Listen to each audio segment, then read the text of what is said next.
What's up, everybody? It's me, Erica, and this is your Real Housewives of Atlanta review. All right. Overall, the episode was okay. I took some notes, so we're going to see how it's going to go. I was tweeting as I was watching it as well, so I do have some notes in my phone as well. So go ahead and like, subscribe, and comment, and let them even know you stopped by. All right. So we start off with Cynthia and Drew. Drew is calling Cynthia to talk about singing at her wedding, and Mike said he likes when Monica sings Angel of Mine, not when Drew sings Angel of Mine. Drew had on the most awful wig. It looked like SZA's hair. She had on SZA's wig because people say that SZA's hair is not real. But that's what her hair was giving. It was horrible. And every week I post a a, a tweet that I tweeted on February 1st that says, "Who is going to admit to being Drew Zadora's wig stylist? Step up and show your face." And no one has responded to my tweet yet. So I'm still waiting. And we're on, what are we, in March? So we're still waiting to see who is this wig stylist in Hollywood that Drew is getting her hair from, her wigs from. Anyways, they're at Kenya's house. Kenya's talking to her dad. She says she needs some advice about Mark. It was funny. Her dad was like, "Where's your kid, man? Where's your kid at, man?" So she's sitting there talking with her dad, and he explains that he doesn't really know much about Mark, and that he sounds like he has some animosity towards her, and that he's asking for alimony. And he was like, "Well," she said, "but he took it back. He took the divorce decree. He took it back. He filed for divorce and he took it back within 12 hours," is what she said. And because he thought that she was trying to embarrass him by serving him the child support order.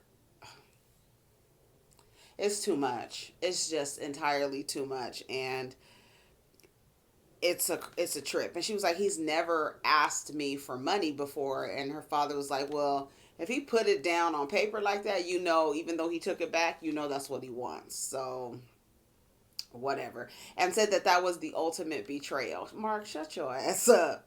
Shut your dumb ass up. Like, for real, shut your stupid ass up. Like, for real.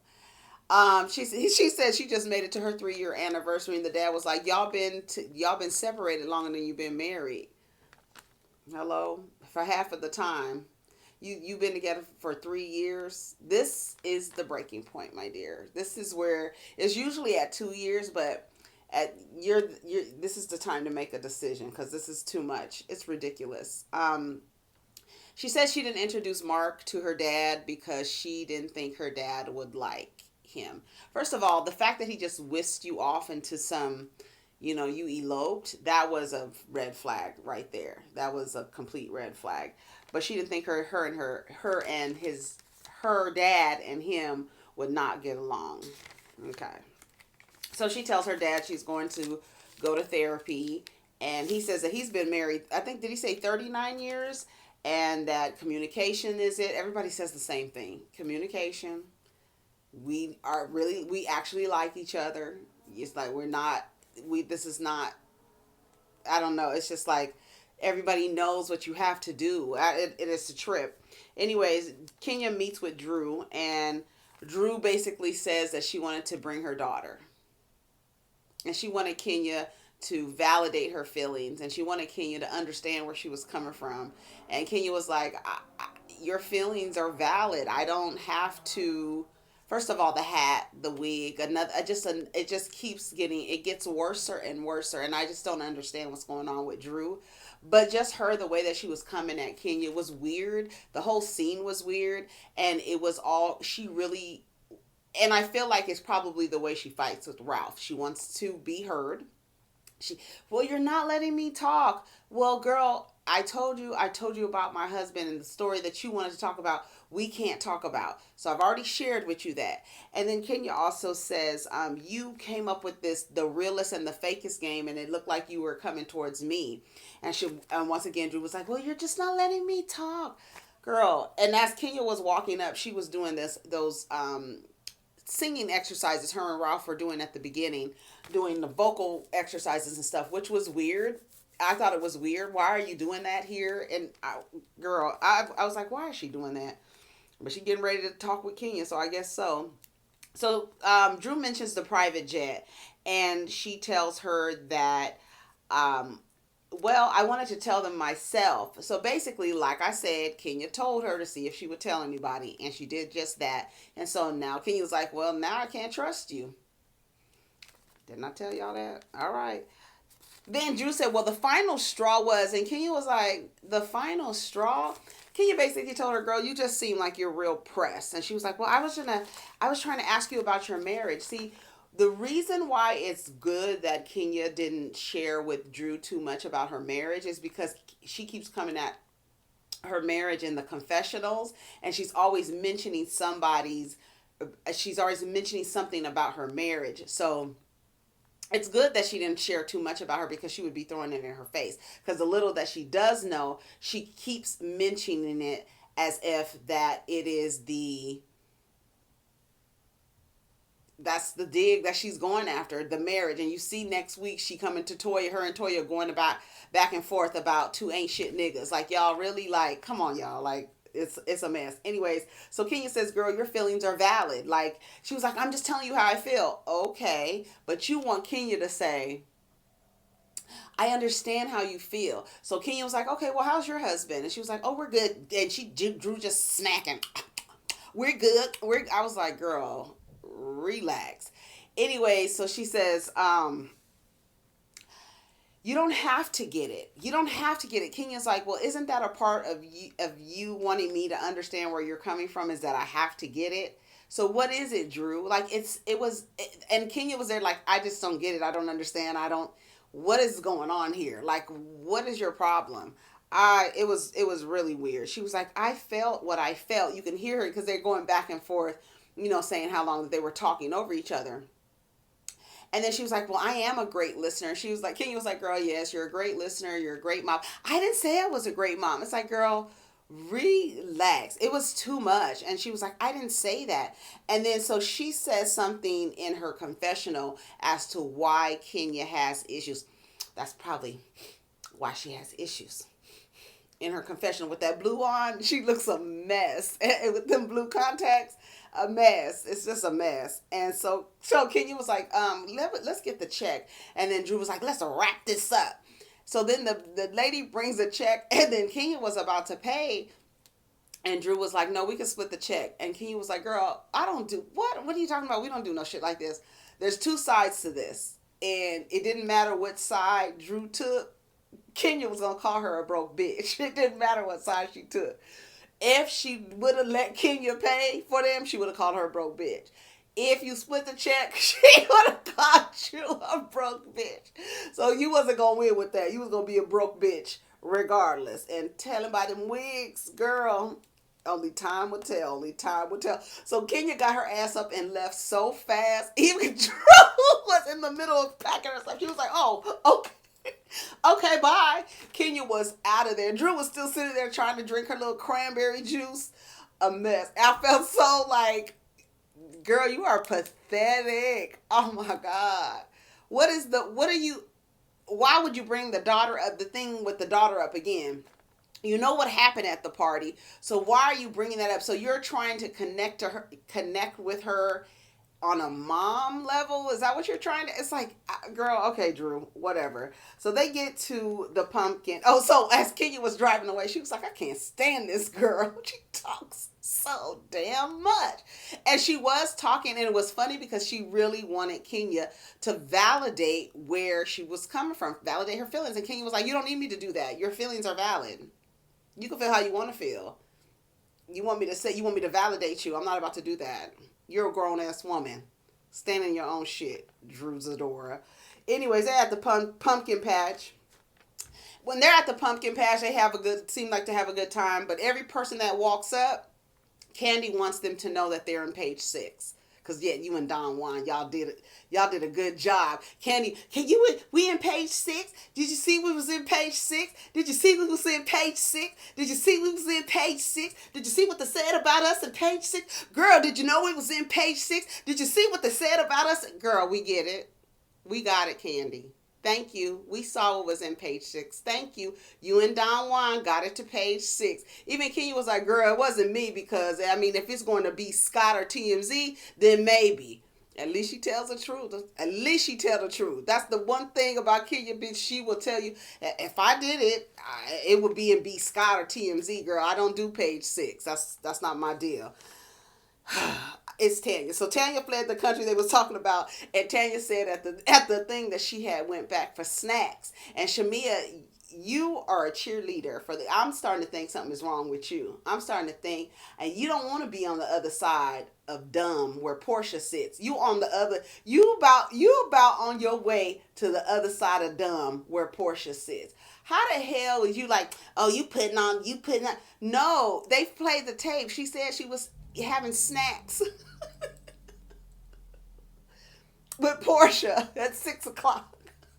You forgot. And even Marlo was like, girl, y'all acting crazy. Like, y'all acting like you don't remember. Well, bitch, were you that drunk? So we gonna see, honey. Next week, I can't wait to see when Drew and LaToya get into it. She told us you was dancing on bolos, a married woman dancing this. Well, that's why your marriage is this, and that's why your marriage is that. Your nigga ain't shit, and her nigga ain't shit. What the fuck are y'all fighting over? What the hell are y'all fighting over? So Drew shows up in the damn hot ass weather with a baby shit colored leather outfit she had on. I don't know what she had on, and that blonde wig. Once again, Drew, I don't know. I want the person to stand up. Whoever designs, creates, sews, and makes Drew Zadora's wigs, I want to see your face. I want to see you. Show yourself. Show your goddamn self. So they call Cynthia. Cynthia says she don't have a prenup. Even Kenya was like, girl, I tell all the girls to get a prenup. I just did take my own advice. Yeah, because that nigga whisked you off and love bombed you so fast. Your head, you was like, you didn't know what the fuck was going on, bitch. That's what the fuck happened to you. She said, I just didn't take my own goddamn advice. So they're playing games and having a good time. And then Drew makes a little comment to LaToya and says that she had never seen her sober. And she was like, girl, I ain't never seen you with a good wig. None of us have. Nobody has. We still waiting, bitch. We still waiting. Did you hear when Kenya called Drew Storm? Come on, Storm. And then, of course, Portia gets lost. Yeah, she does. She gets lost. The other side of dumb. So they sitting on the little truck in the back of the truck, and Kenya was like, yeah, I felt like he was coming for me. I felt like I get along with everybody. Then LaToya was like, girl, why did you leave the dinner early? She was like, well, we just weren't on the same, we just weren't vibing with each other. It wasn't gonna get anywhere or whatever. And she said, but I did want to talking about how you attacked me at the in Isle of Palms. And she was like, well, Kenya thinks I'm attacking her with facts. What are you talking about? You haven't said nothing. You want her to validate how you felt because you wanted to bring your daughter. And did she say that at all at the part? I didn't hear Drew say nothing about her kids at the thing. I heard Candy and I heard Portia. I didn't hear Drew say nothing about her kids. So now that's the problem. Now I want you to, bitch, I want you to pick a fucking struggle. I really fucking do. She was like, girl, you were talking over me when we was out to dinner. And she was like, and then when I walked up, she was doing acting exercises. And she was like, Candy, don't you do acting exercises? And she was like, not at dinner. And then LaToya was like, right, not at dinner. Like, girl, what was you doing? So you know that Kenya and LaToya had already talked about it. You know they already had talked about it because LaToya was like right at dinner, like she already knew the story because Kenya had already told her. She had already told her. And then when she was leaving, she was like, Drew was like, is she always like that? And Marlo was like, girl, yeah, 9 times out of 10, she's like that. She was like, and Candy was like, girl, she already y'all are already on a good track. She was like, yeah, but I'ma still keep it real. But what was she doing? Because she is not featuring you, and you want the validation, and you've already proved it. So I can't wait until Kenya fillets Drew's ass at the reunion, baby. Because the fact that Kenya hasn't said anything to the blogs in the interview, I feel like Kenya is telling them, don't ask me no questions about Drew. Just wait until I get to the reunion. Because she hasn't said Drew. Every interview is Kenya, Kenya, Kenya, Kenya, Kenya, Kenya, Kenya, Kenya, Kenya, Kenya, Kenya. And then when Kenya gets on her interviews, you don't hear her say a word about Drew. Baby, I hope you ready, Drew. You better have a wig underneath a wig, underneath a wig, underneath a wig, bitch. Because Kenya is going to get... Baby, and if she doesn't, I'm going to be so pissed. But, girl, you better get her. You better get her ass, and you better let her have it. Snatch all her wigs off. Please. Please do it.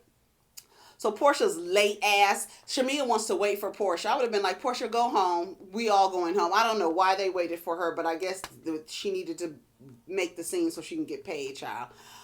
When Kenya was driving away, Drew goes, you're the real actress. Girl, shut up. Girl, get out of here. You're doing the most. And she was like, she better get her tongue work. Is that the tongue work that had Ralph in Tampa? Because, girl, let me tell you something. Every time you say something, all we got to mention is Ralph in Tampa. Every single time. Girl, it's like you don't have to do much to drag Drew. Not much. Anyways, Portia, she shows up and tells Drew and lies to Drew and tells Drew that every time I see you, your hair is cute. Every week she got on, her hair is cute. And you the go naked lady with the hair. And you telling this lady that her hair is cute. So now I'm questioning you. You lying to that girl. Stop lying. Marlo says, well, y'all gonna have to talk. She was like, who's gonna have to talk? Y'all gonna have to talk because either y'all gonna get into it or something. She was like, we're not gonna get into it. Kenya just keeps poking me and poking me and poking me. I have no clue what she's doing. But of course everybody thinks Kenya is the one who leaked the shit to Page 6. I believe it was Don Juan.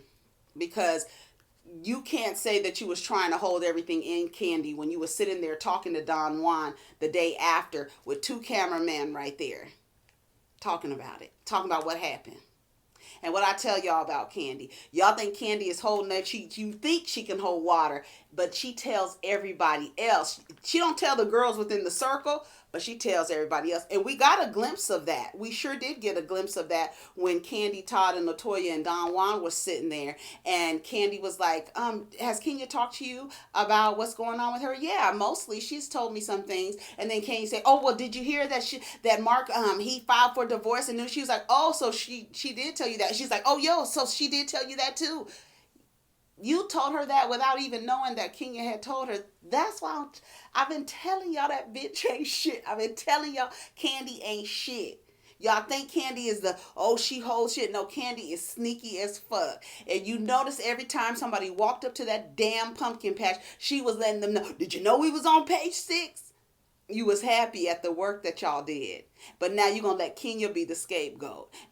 But you was sitting there with Don Juan having a conversation with 2 cameramen, getting both angles.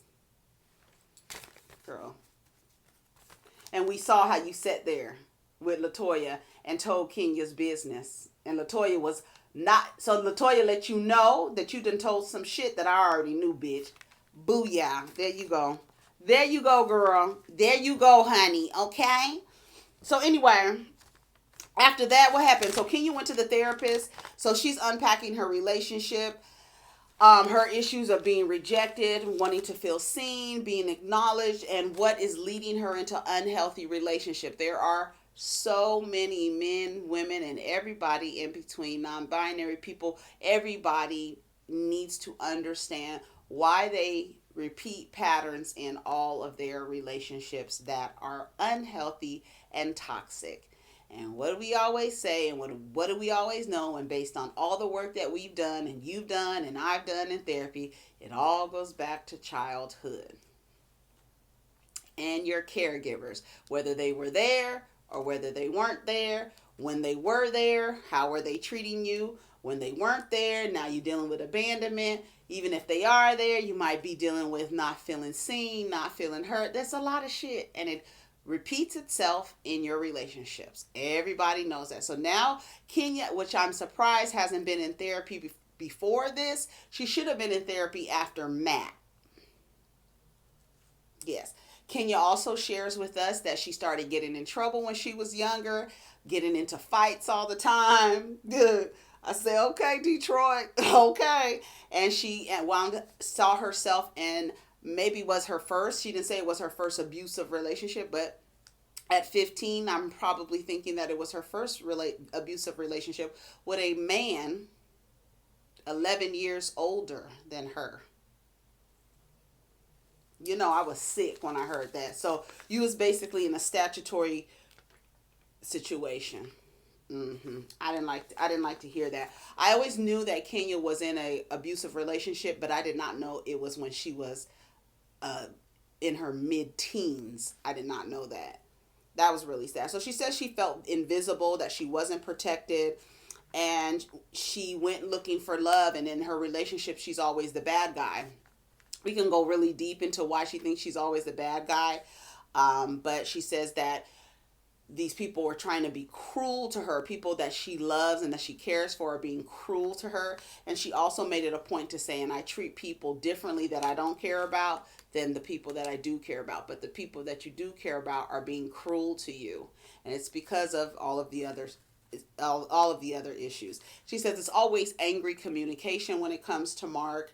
And she says, her therapist says it looks like you're on your way to a breakdown, and they just play all the scenes of her just going off and saying different things and breaking down the candy and all this other stuff. And she's like, well, now that I'm going into this new decade of life, I want to prioritize my happiness. And Kenya in that emerald green, baby, I was like, yes, she looks so fucking pretty. I mean, beautiful in that emerald green. She had a dragonfly around her neck with little like jade wings. It looks so pretty. She on her everything. I was like, yes, Kenya. And then she tells her therapist, "Did you know I was in Waiting to Exhale?" She was like, "Girl, yes." So that was it. That was it for the episode, y'all. Y'all let me know what you think. Take care of each other and protect your energy. Did you know we was in page 6? Peace.